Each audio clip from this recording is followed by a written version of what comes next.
صلوا علیہ وآلہ. أما بعد فأعوذ بالله من الشيطان الرجيم. بسم الله الرحمن الرحيم.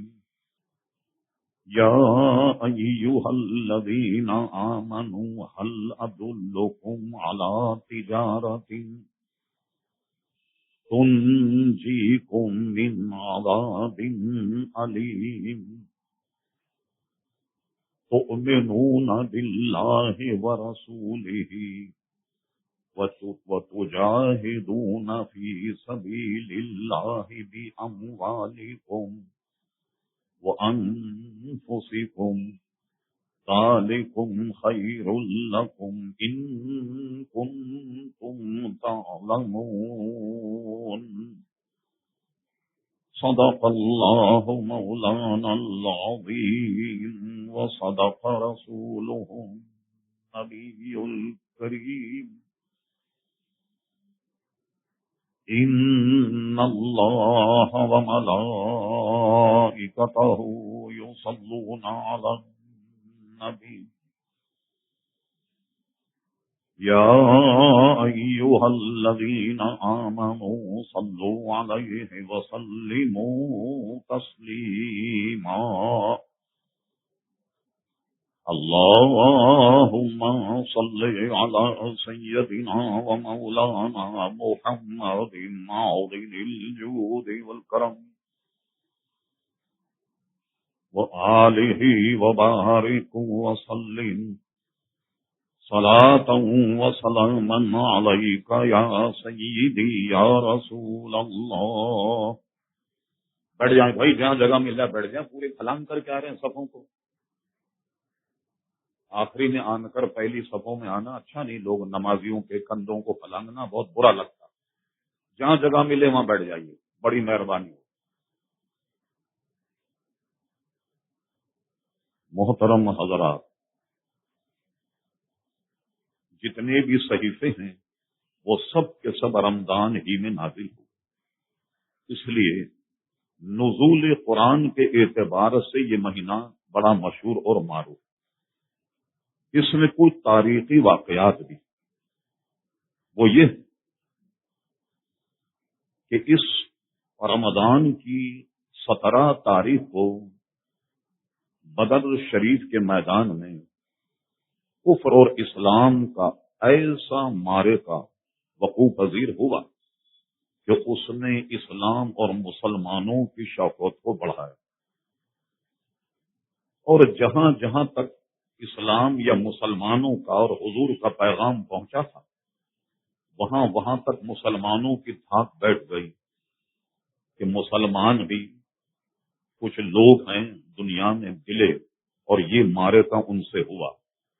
کفار اور مشرکین کے یہاں صف ماتم بچ گئی. ان کی اتنی تذلیل ہوئی، اتنی تحقیر ہوئی کہ جس کے متعلق وہ سوچ بھی نہیں سکتے. مجھے مطلقاً آج جہاد کے بارے میں اور بدری صحابہ کرام کے شان میں ان کے دربار میں کچھ خراج تحسین پیش کرنا اور ہمارا آپ کا یہ فرض ہے کہ ان کی یاد کو ہم تازہ رکھیں. یہ اتنی طویل گفتگو ہے کہ میں سوچ رہا ہوں کس کس پہلو کو اپنایا جائے، کون کون سی بات رہ جائے، کون کون سی بات بیان کی جائے. بہت ہی وسیع اور عریض ہے بدر شریف کا معاملہ. لیکن ہم گفتگو اس پہ کرتے ہیں جو آیت ہم نے تلاوت کی. مطلقاً جہاد کا اللہ تبارک و تعالیٰ نے ذکر فرمایا. لفظ جنگ عام جنگوں میں استعمال ہوتا. ہماری یہاں اصطلاح میں جس جنگ میں حضور علیہ الصلوۃ والسلام شامل ہو جائیں وہ غزوہ کہلاتا. اچھا، حضور کے زمانے میں کوئی جنگ ہو اور حضور اس میں شامل نہ ہو، صحابہ کرام علیہم رضوان ہو، تو اس کو سرایا کہتے ہیں. تو یہ جنگ بدر، غزوہ بدر ہے کہ جس میں حضور علیہ السلام جلوہ گر. اس کا اور نقشہ تو کچھ اور ہے. یہ کیسے معرض وجود میں آئی؟ مسلمان جنگ کے لیے تیار نہیں تھے. ایک قافلہ آ رہا تھا، اس کو روکنے کے لیے وہاں گئے اور جنگ ان پر مسلط ہو گئی۔ صحابہ کرام علیہم رضوان کی تعداد 313 ان کی تعداد۔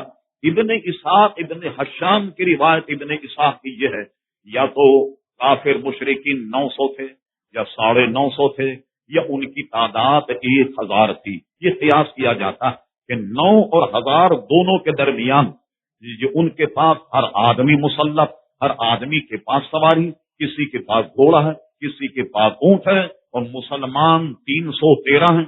ان کے پاس 70 اونٹ تھے، 6 زر ہیں، اور صرف 8 شمشیریں عزیزان گرامی تھی۔ سبحان اللہ۔ پھر ان کے پاس 2 گھوڑے، 6 زر ہیں اور 8 شمشیریں، اور بدلنے آئے تھے یہ لوگ دنیا بھر کی تقدیر۔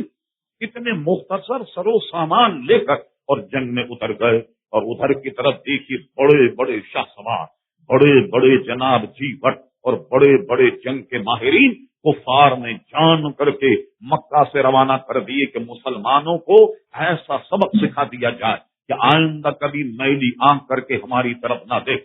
غرض یہ کہ جناب لیجیے صاحب، دونوں فوجیں بدر شریف میں آ گئیں۔ حضور صلی اللہ علیہ وسلم کے لیے صحابہ کرام نے کہا، حضور ہم آپ کے لیے عریشہ بناتے ہیں۔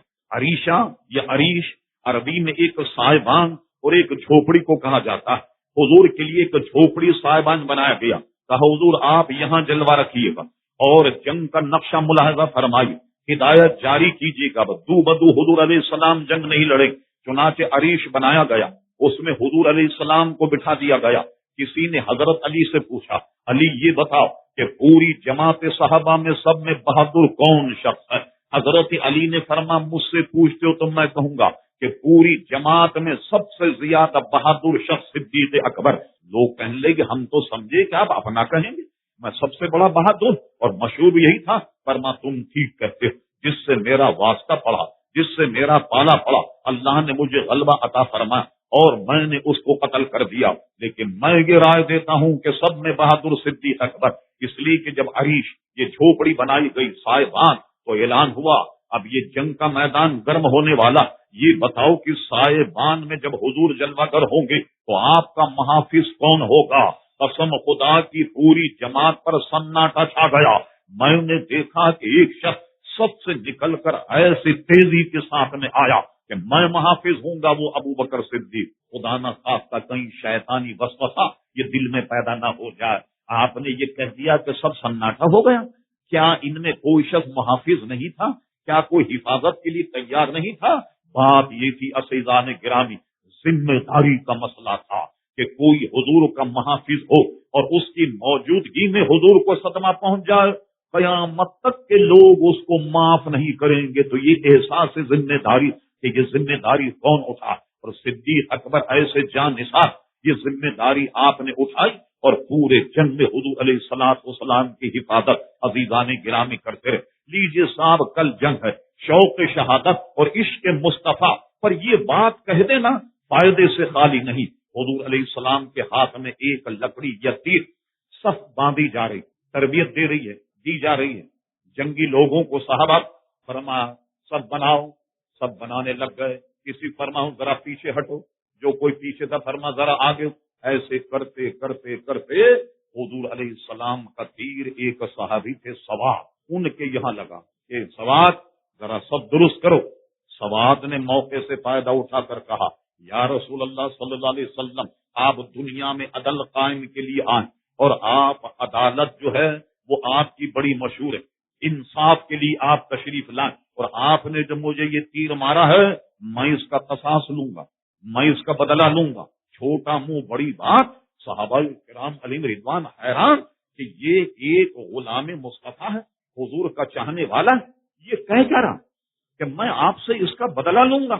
اور کہا کہ آپ اپنے شکم اور سینے سے کپڑا اٹھائیے کہ جب آپ نے مجھے تیر مارا تو اس وقت میرا سینہ جو تھا وہ مکشوف تھا، لہذا آپ بھی اپنا دامن اٹھائیے۔ یہ کیسا خطرناک سین ہوگا، یہ کیسا خطرناک منظر ہوگا کہ صحابہ کرام کہنے ایک ایسا آدم اور حضور سے کہہ رہا کہ میں بدلہ لوں گا، مگر حضور علیہ السلام عادل، دنیا میں عادل بنا کر بھیجے گئے، اور انہی کی وجہ سے دنیا میں عدل، جہاں عدل نہیں انہوں نے دامن مصطفیٰ چھوڑ دیا، اس لیے وہاں عدل نہیں۔ حضور نے فوراً اپنا کرتا اٹھا دیا، فرمایا لو اپنا بدلا۔ جیسے ہی کرتا اٹھایا، صحابی حضرت جو سواد وہ فوراً حضور کے سینے سے چمٹ گئے اور سینے کو بوسہ لے کر الگ آ گئے۔ کہا حضور یہ میری جرت کہ میں آپ سے بدلا لوں، یہ کیسے ہو سکتا؟ میں نے دیکھا کہ جنگ کا میدان اور ان قریب مجھے شہید ہونا، تو میں نے سوچا کہ اسی بہانے کم سے کم آپ کے بدن سے اپنا بدن ملا دیا جائے اور آپ کے سینے کو چوم لیا جائے کہ موت سے پہلے کم سے کم یہ شرف تو مجھے حاصل ہو جائے۔ یہ دیکھا صحابہ کرام علیہم رضوان کا عشق اور شوق شہادت میں ان کا عزیزان گرامی عالم کیا۔ اور اس کے بعد جب جنگ ہوتی ہے، اللہ اکبر، بڑے بڑے ادھر کے نامور آتے ہیں، جیسے وہ نامور تھے۔ ایک عرب کا دستور تھا، وہ کسی کمزور آدمی سے لڑنا پسند نہیں کرتے اور آواز دیتے کہ ہم سے لڑنے کے لیے ہماری جیسا آدمی بھیجا جائے، جیسے ہم خاندانی ہیں لڑا اسی طرح ہمارے پاس بھی کوئی ماہر جنگ بھیجا جائے۔ یہ معمولی چھوٹے موٹے آدمی سے لڑنا نہیں چاہتے۔ ان میں ایک غرور و تکبر کا عالم یہ تھا کہ کوئی بہت بڑا بہادر اگر کسی کمزور آدمی سے قتل ہو جائے تو سوچتا تھا مرنے کے بعد لوگ کیا کہیں گے، بڑا بہادر تھا اور کیسے مر گیا، ایسے دبلے پتلے آدمی سے مر گیا۔ جی صاحب، جنگ کا میدان گرم ہو گیا۔ اس سے پہلے کا ایک واقعہ سنیے جس سے آپ کو جنگ کی اہمیت کا پتہ لگ جائے، جو شہید ہو ان کی اہمیت کا پتہ لگ جائے۔ حضور علیہ الصلوۃ والسلام اپنے صاحبان رب کریم کے حضور سجدہ ریز ہو کر گریا کر رہے ہیں، دعا کر رہے ہیں، اللہ کی مدد مانگ رہے ہیں، اور اس میں حضور اس قدر مصروف ہو گئے، اس قدر مشغول ہو گئے کہ آپ کے جو دوش اقدس پر چادر ہے، سجدہ اتنا طویل ہوا کہ یہ چادر زمین پر گر گئی۔ صدیق اکبر یہ منظر دیکھ رہے تھے، حضور علیہ السلام کے لیے کہا، چادر اٹھا کر حضور کے کندھے پر رکھی اور اس کے بعد کہا، یا رسول اللہ صلی اللہ علیہ وسلم، اللہ کی مدد، اللہ نے مدد کا وعدہ کیا اور اس کی مدد انشاءاللہ آ جائے۔ اور حضور کیا گریا کر رہے تھے؟ بڑا عجیب و غریب گریا تھا۔ مقام مصطفیٰ دیکھ، اللہ کے دربار میں ان کی ناز برداریاں دیکھیے، وہ اپنے سجدے میں یہ کہہ رہے، اے اللہ تبارک و تعالی، یہ ایسا معرکہ کہ یہ مٹھی بھر مسلمان، ادھر تو 1000 کے قریب اور یہاں 313، بعد میں بس عرض کروں گا کہ 313 میں بھی جنگ کے میدان میں صرف 305 تھے۔ یہ ایک مختصر جماعت اگر یہ آج مٹ گئی، ان کو شکست ہو گئی، تو مولا پھر قیامت تک تیرا نام لینے والا نہیں ہوگا، تیرا نام ختم ہو جائے، دنیا تیرا نام لینے والا کوئی نہیں ہوگا اگر یہ لوگ آج مٹ گئے، انہیں شکست ہو گئی۔ صدیق کہتے ہیں، حضور اٹھائیے سر، اللہ نے تو مدد کا وعدہ کیا اور مدد آ جائے۔ یہ ہمارے یہاں بظاہر تو آپ کو چھوٹی بات لگ رہی، مگر محدثین کے بہت بڑے بڑے ورق کھل گئے۔ کیا ابو بکر صدیق یقین کی منزل میں حضور سے زیادہ تھے کہ حضور کو سمجھا رہے، اٹھائیے سب۔ کوئی اہل علم حضرات اگر اس بحث کو جاننا چاہیں، جو بڑی دلچسپ بحث ہے، حضرت شیخ محدث شاہ عبدالحق محدث دہلوی مدارج نبوت پڑھیے، سارے اٹھنے والے سوالوں کا جواب حضرت شیخ محدث نے دے دیا، جس کا محصل یہ ہے، حضور کی توجہ ادھر تھی کہ جنگ اور معاملات اور مسائل کا کیا ہوگا۔ صدیق اکبر کی طبیعت سارے ظاہری معاملات پہ تھی، سارا نشیب و فراز کو شیخ محدث نے بیان کر دیا۔ بدر ہی کے معاملے اس کو وہاں پڑھ لیجیے گا، اس وقت اس کی گنجائش نہیں۔ حضور نے سر اٹھایا تو مسکرا رہے تھے، لگا کہ فرشتوں کی مدد آ گئی، فرشتوں کی مدد آ گئی۔ ایک مرتبہ یہ بھی ہوا، وہ صحابہ آئے، کہا یا رسول اللہ، یہ تو سب کیل کانٹے سے لے اور ہمارے پاس تو 8 ہی تلواریں، کچھ نیزے ہیں، کچھ تیر اور کمان، یہ تو ایسا لگ رہا ہے قرائن ظاہر سے کہ ہم پر غالب نہ آ جائے۔ پیارے مصطفیٰ علیہ السلام نے ایک مٹھی مٹی اٹھائی اور اس طریقے سے مجمع پر دے ماری۔ اللہ اکبر، وہ کیسا ہاتھ تھا پیارے مصطفیٰ کا کہ کوئی کافر ایسا نہیں تھا جو آنکھ نہ مل رہا، اور وہ مٹی ایسی اس نے کسی مسلمان کو تک نہیں پہنچا، کسی مسلمان کے آنکھ میں نہیں گئی، اور کافروں کی آنکھ ملنے سے جنگ کا نقشہ ہی تبدیل ہو گیا۔ وہ ایسی مٹی اور ایسی مٹھی کی مٹی تھی، وہ قرآن مجید نے اسے نقل کیا، وما رمیتا، میرے محبوب یہ مٹی تو نے پھینکی نہیں، اذ رمیت، ہاں مگر جب تو نے پھینکی، ولکن اللہ رما، میرے حبیب ہاتھ تو تیرا تھا مگر مٹی تو تیرے رب نے پھینکی۔ اللہ اکبر، جنگ کا نقشہ بدل گیا۔ عزیزان گرامی، گھمسان کی جنگ ہونے کے بعد کافروں کا غرور خاک میں مل گیا۔ 70 کافر مارے گئے، 70 کافر مارے گئے، اور مسلمان جو شہید ہوئے ان کی تعداد صرف 17۔ موازنہ کیجیے، 1000 کا لشکر، 313، 8 تلواریں، اور لشکر پر جناب جب یہ گھمسان کی جنگ ہوتی ہے تو 70 کافر مارے گئے، اور حضور علیہ السلام کے صحابہ کی تعداد عزیزان گرام یہ صرف 17 ہے۔ یہ صرف 17 شہید ہوئے۔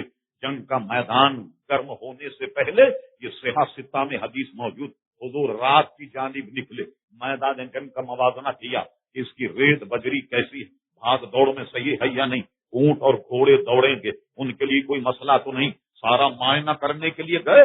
آپ کے ہاتھ میں ایک چھڑی، سبحان اللہ، کوئی ایسا جنرل دیکھا جو میدان میں فوج کو لڑائے اور لڑانے کے بعد یہ بتا دے کہ یہ فلاں یہاں مرے گا، فلاں یہاں مرے گا؟ اللہ اکبر! حضور چھکڑی چھڑی سے نشان لگا، سنو یہ اس کے مرنے کی جگہ، یہ نشان، یہ ابو جہل کے مرنے کی جگہ، یہ نشان یا فلاں کے مرنے کی جگہ۔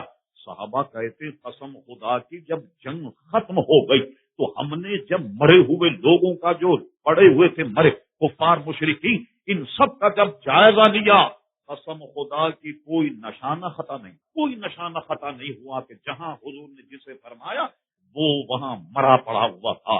اور جو احباب ان کی جمع مردی کا عالم، جی شیخ محقی مدارج نبوت میں ایک صحابی کی روایت نقل کرتے کہ صاحب یہ وہ معرکہ کہ جس میں آدمی شہید ہونے کے بعد جنت میں چلا جائے۔ ایک صحابی کھجور کھا رہے، بہت ساری کھجور تھی، بھوک لگ رہی تھی، کھا رہے، جب یہ مجدہ سنا کہ یہ جہاں تو وہ ہے کہ آدمی شہید ہونے کے بعد سیدھا جنت میں چلا جائے، تو آپ دیکھیے جنت کے حاصل کرنے میں یہ کتنے مستعد تھے۔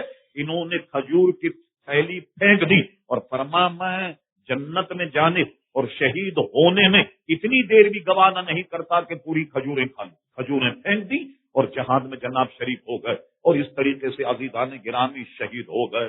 واقعات تو بڑے طویل ہیں۔ حضور علیہ الصلوۃ والسلام کے 2 صحابی ہیں، بہت بچے، معاذ اور معاذ اور معوذ۔ کسی طرح ایک لمبا قصہ ہے کہ جہاد میں حضور علیہ السلام نے ان کو شریک کر لیا، ورنہ بچوں کو شرکت کی اجازت نہ تھی۔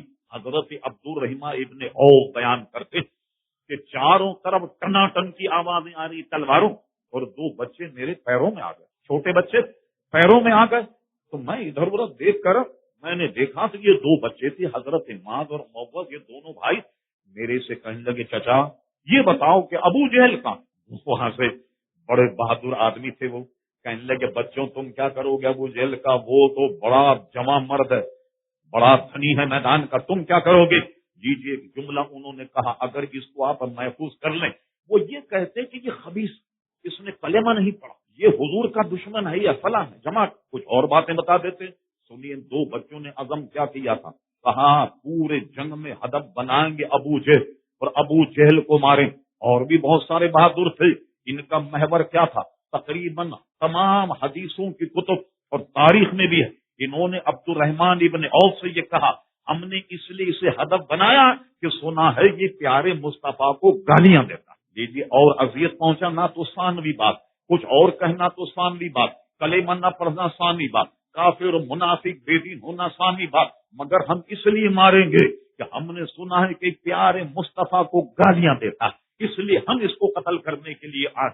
وہ حیران ہو گئی یہ 2 بچے کیا کریں گے؟ تو ان کے بعد حضرت عبد الرحمن نے کہا بقول حفیظ اس کی تو حفاظت کر رہا ہے فوج کا ایک دستہ، وہ تو دستہ پورا اس کی حفاظت کر رہا ہے، تم بچے جا کر اس کو کیسے مارو؟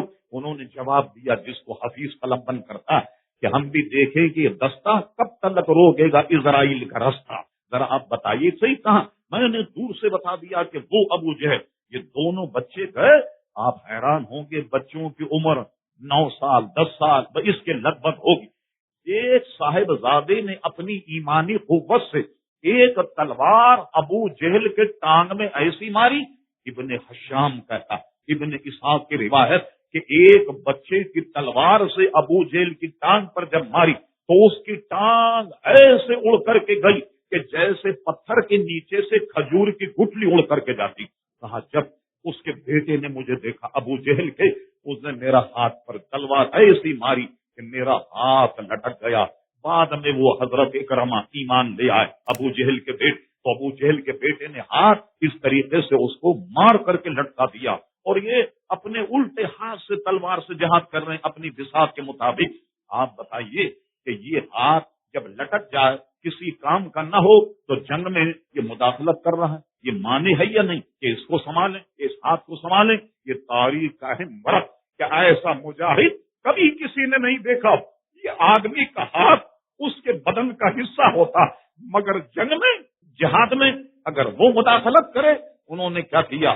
ایسے ہاتھ کو پکڑا، غور کیجیے، اور زمین پر رکھا، اور زمین پر رکھنے کے بعد اپنا پیر رکھا بڑی مضبوطی کے ساتھ، اور اتنی زور سے اٹھے کہ تلوار یا بغیر تلوار کے ہاتھ کو جو تسمے پر لٹک رہا بدن سے جدا کر کے پھینک دیا، اور اس کے بعد جہاد میں چلے گئے۔ یہ قول کے مطابق حضرت عثمان غنی رضی اللہ کے دور تک وہ زندہ رہے، اور دوسرے بھائی کا تو جنگی میں انتقال ہو گیا۔ بتاؤ، جس قوم کے پاس ایسا جذبہ ہو، یا وہ قوم کسی سے شکست کھا سکتی ہے؟ کسی سے پسپا ہو سکتی ہے؟ یہ قوم کا عزیزان گرامی جذبہ تھا۔ لیجیے اب کفار مشرکین کو وہ منہ کی کھانی پڑی کہ 70 آدمیوں کو پکڑ لیا گیا، 70 گرفتار، 70 مارے گئے، اور 17 صحابہ کرام علیہم رضوان شہید ہو گئے، جن کو قرینے طریقے سے دفنایا گیا۔ این جنگ کے میدان حضرت عبداللہ ابن مسعود کو کہا، ذرا ابو جہل کی خبر تو لاؤ۔ عبداللہ ابن مسعود پہنچتے، دیکھ لیا، اس کے سینے پر بیٹھ گئے، اور اس کی ناپاک داڑھی کو کھینچنے کا کہا، تو ہی حضور پر گستاخی کرتا، اور ایسی ایسی باتیں تو کرتا، مزہ چکھا تو نے یا نہیں؟ اور اس کے بعد میں حضرت عبداللہ ابن مسعود اس سے گفتگو کر رہے تھے۔ یہ دیکھیے، مرنے سے پہلے اس نے کیا بات کہی کہ یا عبداللہ، مرنے کا تو مجھے غم ہے ہی نہیں، اس لیے کہ جنگ میں تو مرنا جینا لگا رہتا، مگر سب سے زیادہ غم مجھے یہ ہے کہ کسان کے بیٹوں نے مجھے مارا۔ جو انصار کسان کا کام کرتے، زمیندار تھے، تو ایک کسان کے 2 بیٹوں نے مجھے مار دیا، اس کا غم بہت زیادہ ہے۔ مجھے اگر کوئی مارتا، بڑا کوئی عزت تھا، مجھ جیسا باوقار آدمی مجھے مارتا تو واللہ مجھے افسوس نہیں ہوتا۔ وہ زندہ تھا، اس کا بدن گردن پہ تلوار مار کر حضرت عبداللہ ابن مسعود کا سر جدا کر دیا، اور لانے کے بعد بال پکڑ کر حضور کی خدمت میں پٹک دیا۔ فرمایا، یہ ہے حضور ابو جہل۔ حضور نے فرمایا، یہ اپنی قوم کا فرعون تھا، اس کو اپنی قوم کا فرعون قرار دیا۔ غرض یہ کہ سارے معاملات کفار مشرکین کو جمع کیا گیا۔ ایک کنواں تھا جو بہت ہی گندا گلی، ان میں سارے لوگوں کو گھسیٹ کر کے اس میں ڈال دیا گیا، اور ڈالنے کے بعد حضور کنویں پر کھڑے ہوئے، فرمایا، چکھا تم نے اپنا مزہ؟ کیا کیا بک بک کرتے، کیا کیا بکواس کرتے، اب بتاؤ میری رب نے جو من سے وعدہ کیا وہ پورا ہوا یا نہیں؟ فاروق اعظم کھڑے تھے، کہا، یا رسول اللہ، یہ تو مرے ہوئے لوگ ہیں، ان کے تو بدن میں جان بھی نہیں ہے، یہ کیا آپ کی بات سنتے ہیں؟ فرمایا، عمر، یہ تم سے زیادہ سنتے، یہ تم سے زیادہ سننے والے۔ یہاں بحث محدثین اور علماء میں چل نکلی کہ جب آدمی کے بدن میں روح نہ ہو تو کیا بدن اس کا سنتا ہے؟ ایک بحث چل نکلی، لیکن آخر اس کا نتیجہ صرف یہ ہے کہ بدن سے روح اگر نکل جائے لیکن بدن سے اس کا تعلق ضرور ہوتا۔ باپ اسبات عذاب قبر، مشکا شریف میں ساری حدیثیں موجود۔ حضور قبرستان سے گزرے، قبرستان سے قبر والوں کو مخاطب کر کے کہا، السلام علیکم یا اہل القبور۔ حضور کیا یہ سنتے ہیں؟ فرمایا، یہ سلام سنتے بھی ہیں، سلام کا جواب بھی دیتے۔ فرمایا، جب قبرستان میں مردے کو دفن کیا جائے، اس کی تدفین کے بعد جب لوگ چلیں تو کیا ہوتا، ان کے قدموں کی آہٹ کو بھی مردہ سنتا ہے۔ ایک طبقہ فرقہ ایسا، وہ دونوں کا منکر، کہتا عذاب قبر بھی بالکل غلط، یہ عذاب قبر بھی نہیں ہوگا، سارا معاملہ قیامت میں ہوگا۔ اور ایک یہ کہ مردہ نہیں سنتا۔ قرآن کی بعض آیتیں پیش کرتے ہیں، لا تسمع الموتى، اور اس میں حضرت عائشہ صدیقہ کے سامنے بیان کرتے ہیں، صدیقہ کے سامنے یہ روایت بیان کی گئی، حضور ان سے مخاطب تھے، حضرت صدیقہ نے یہ آیت پڑھ دی، کہاں مردے تو سنتے نہیں۔ لوگ حضرت عائشہ صدیقہ کی اس روایت کو لے کر بیٹھ گئے۔ شیخ محقق نے بڑے دلائل مدارج نبوت میں حضرت عائشہ صدیقہ کا اس مسئلے سے رجوع نقل کیا۔ اس وقت تک صدیقہ کو یہ مسئلہ عزیزان گرامی معلوم نہ تھا، لہذا نتیجہ اہل سنت کا یہی ہے کہ یعنی جو آدمی کا انتقال ہو جائے وہ سنتا، قبرستان میں جائیں، وہ بزرگان دین جہاں جہاں بھی، یہ سب کے سب باوجود اس کے کہ روح ان کے بدن میں نہیں مگر روح سے تعلق کی بنیاد پر یہ سنتے. ایک لمبی بحث، اس سے کنارہ کش ہو کر اب آئیے، جب جنگ کا میدان ختم ہو گیا، جب جنگ کا میدان ختم ہونے کے بعد ہمارے اور آپ کے آقا کی عادت یہ تھی کہ 3 دن تک اس میدان میں قیام کیا کرتے. 3 دن قیام کیا، 70 آدمیوں کو باندھ دیا. آپ تعجب کریں گے کہ جنگ میں کسی کے ساتھ رعایت نہیں برتی گئی. ان میں دوسرے آدمی تو تھے جو قید کیے گئے، اس میں اہم آدمی کون تھے؟ ایک حضور کے سگے چچا حضرت عباس، یہ ابھی تک ایمان نہیں لائے، یہ جنگی قیدی. اسی طریقے سے حضور علیہ الصلوۃ والسلام کے ایک اور چچازاد بھائی حضرت نوفل ابن حارث ابن عبد المطلب، یہ بھی حضور کے چچازاد بھائی، یہ بھی اس میں تھے. اور اس وقت عقیل بن ابی طالب، یہ بھی ایمان نہیں لائے، یہ بھی اسی جنگ میں. سب کو رسیوں سے باندھ دیا گیا. رات میں کنہارنے کی آواز آئی، کوئی آدمی کنہار رہا جیسے مصیبت. فرمائے دیکھ کر آؤ کہ کون کنہار رہا. تو پتہ چلا کہ یہ آپ کے چچا حضرت عباس، یہ رسیوں کے جکڑنے کی وجہ سے کنہار رہے. حضور علیہ الصلوۃ والسلام فرمایا چلو ان کے بند ذرا سا ڈھیلے کرو. ان کے بند ذرے سے ڈھیلے کیے، کنہارنے کی آواز ختم ہو گئی. فرمایا یہ آواز کیوں نہیں آ رہی؟ کہا حضور ان کے بند ڈھیلے کر دیے گئے. لوگوں کو وسوسہ نہ ہو کہ اپنے چچا کے بند تو ڈھیلے کر دیے، دوسروں کا کیا ہوا؟ فرمایا جتنے بند ان کے ڈھیلے کیے ان سب کے بند ڈھیلے کر دیے جائیں. جی صاحب. اب ان سے طے یہ ہوا، صحابہ سے مشورہ ہو کیا کیا جائے. حضرت عمر فاروق نے کہا یہ ہمیں مارنے آئے، یہ جنگ کرنے کے لیے آئے، یہ اسلام اور ہمیں مٹانے کے لیے آئے، ان کی سزا یہ ہے کہ جتنے قیدی سب کو قتل کر دیا جائے.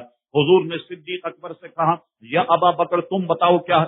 صدیق اکبر نے کہا حضور میری رائے تو یہ ہے ان سے کچھ جرمانہ لے کر ان کو رہا کر دیا جائے. حضور نے صدیق اکبر کی بات کو پسند فرمایا. حضرت فاروق اعظم کی بات پر عمل نہیں ہوا، مگر قرآن مجید فرقان حمید میں بعد میں تائید حضرت عمر فاروق کے قول کی کہ بہتر یہی تھا کہ ان سب کو بھی قتل کر دیا جائے. مگر اللہ کے رسول کو یہ دونوں فیصلے اللہ تبارک و تعالیٰ نے سونپے، مگر اس کو پسند کیا اور چھوڑنے کو پسند نہ کیا. سب سے کہا کہ لاؤ اب اتنا فدیہ دو، اس کے بعد تمہیں چھوڑا جائے گا. حضرت عباس سے کہا حضور میرے پاس تو اتنا سونا کہ جو لوگوں نے لے لیا. فرمایا یہ تو مال غنیمت ہے، یہ اتنے پیسے تمہیں منگانے پڑے. کہ میرے پاس تو پیسے نہیں، میں تو غریب آدمی وغیرہ وغیرہ. حضور نے فرمایا چچا یہ جب تم مکہ سے جنگ لڑنے آئے تھے یہ اتنا سونا ام فضل اپنی بیوی کو دے کر کے آئے تھے یا نہیں؟ وہ حیران ہو گئے، کہنے لگے یہ بات آپ کو اللہ نے بتائی، اس لیے کہ سوائے میرے اللہ کے تو کوئی نہیں جانتا. کہ آپ کو پتہ لگ گیا، کس سے پتہ لگا کہ آپ اللہ کے رسول ہیں. اور حضرت ابن عباس اپنی زندگی میں بیان کرتے تھے کہ 2 باتیں میرے ایمان لانے کا سبب. ایک تو بات یہ کہ جب حضور بچے تھے جھولے میں جب کھیلتے تو حضور علیہ السلام جب چاندنی رات ہوتی تو جدھر ہاتھ اٹھاتے چاند ادھر ہی جھک جاتا، آپ کے اشارے پر چلتا. اور دوسری بات یہ کہ حضور نے میرے دل کی بات بتا دی. اللہ اکبر، یہ باتیں میرے لیے ایمان لانے کا معجز اور مددگار بن گئی. کئی لوگ اس میں سے ایمان دے آئے. مثال کے طور پر جیسے حضرت عقیل بن ابو طالب، یہ بھی حضور کے چچا بھائی، یہ بھی ایمان لائے. ایک لمبی لسٹ ہے جو بہت تحقیق مسئلہ کون ایمان لایا کون ایمان نہ لایا اور کون آدمی اپنا فدیہ دے کر وہ چھوٹا. کافروں میں صف ماتم بچ گئی.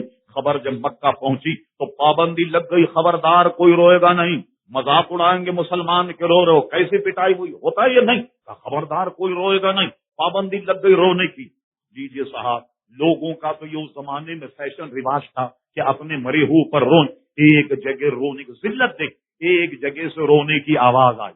کسی آدمی جلدی سے کافر مشرکین نے بھیجا جاؤ پتا کر کے آؤ کہ کیا رونے کا آرڈر ہو گیا، کیا رونے کی اجازت مل گئی. وہ جا کر دروازہ کھٹکھٹاتا کہ بھئی کیا کوئی خبر آئی ہے رونے کی؟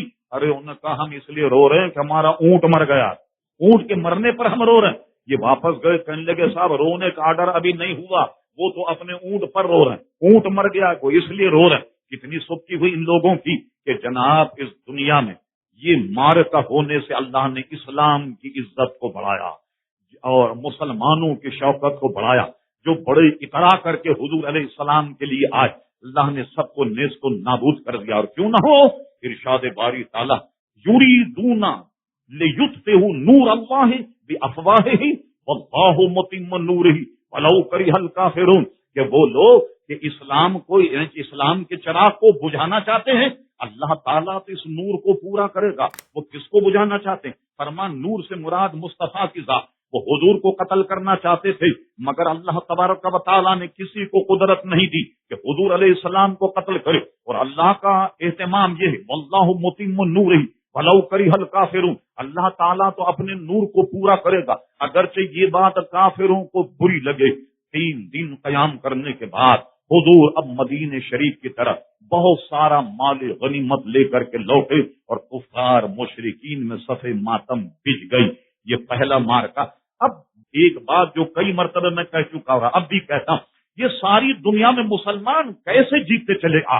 اسپین پہنچے تو طارق بن زیاد کشتیوں کو چلا دیا، لوگوں نے کہا خدا کا خوف کچھ عقل کے ناخن لو، یہ تو اپنے ملک کے جانے کے اسباب سے تو آدمی کبھی بھی انحراف نہیں کرتا۔ فرما سنو، تمہیں اپنا ملک یاد آ رہا؟ پر مسلمان کا ملک وہ ہے جہاں وہ ہو، یہ زمین اللہ کی ہے تو ہماری زمین ہے، یا مر جائیں گے یا اسپین کو فتح کریں۔ یہ صاحب اسپین کی زمین کو فتح کر دیا، ایک نوجوان جنرل جہاں جہاں جاتے فتوحات کے تاتے بن جاتے۔ فاروق اعظم کا معاملہ، ان کی زندگی کا دیکھ، یہ سارا واقعہ ہے کیا؟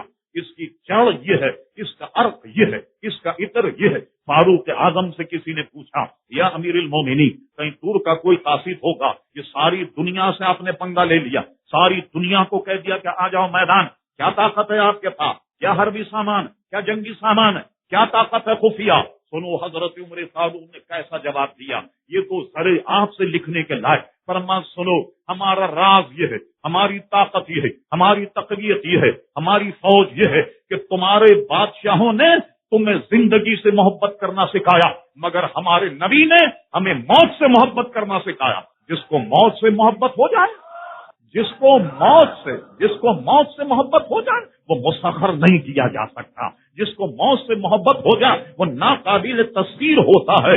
یہی وجہ ہے صحابہ نے دریا میں گھوڑے ڈال دیے تو ان کے ٹانپوں سے بجائے پانی کے ابیزان گرامی مٹی اڑ رہی، بڑی بڑی طاقتوں سے لڑ گئے۔ اقبال کا دشت تو دشت، دریا بھی نہ چھوڑے ہم نے، بحر ظلمات میں بھی دوڑا دیے گھوڑے ہم نے۔ یہ تو وہ تھا، لیکن فرماتا ہے وہ دوسرے جواب میں، تھے تو یہ آباد تمہارے ہی، ارے پر تم کیا ہو؟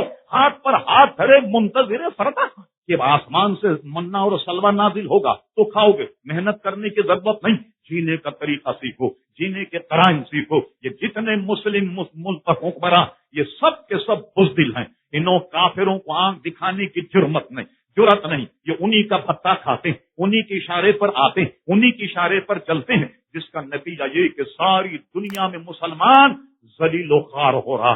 دعا کیجئے مولا ان بدری صحابہ کے تو خیر مسلمانوں کی عزت کو بحال فرما دو، مسلمانوں کا غلبہ فرما دو، مسلمان حکمرانوں کو جرأت اور ان کو عقل سلیم عطا فرما دے، تاکہ جو کھویا ہوا مسلمانوں کا وقار ہے وہ واپس آ جائے۔ یا رب دل مسلم کو وہ زندہ تمنا دے، جو قلب کو گرما دے، جو روح کو تڑپا دے۔ وما علینا الا البلاغ۔